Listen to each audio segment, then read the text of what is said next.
I think where New Zealand probably and Canada and other liberal democracies need to perhaps think hard is whether they are comfortable about a referendum in which there have been clear breaches of law. And at the moment, the biggest donor to the referendum for the Leave side, Mr. Aaron Banks, is under a national investigation by the National Crime Agency. He can't account for how he managed to donate £8 million to the Leave side.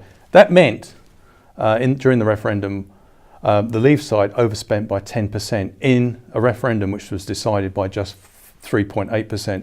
It's incumbent on New Zealand and other liberal democracies to express concerns about the outcome of a referendum which was fundamentally flawed in legal terms.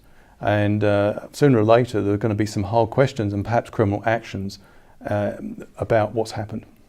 Is New Zealand, is Canada, any of these other liberal democracies making any of those comments? They may be doing them discreetly.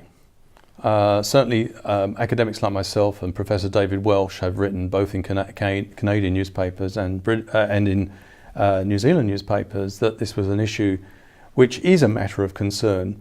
After all, if you can't uphold the rule of a law in liberal democracy successfully, then everything else is at risk.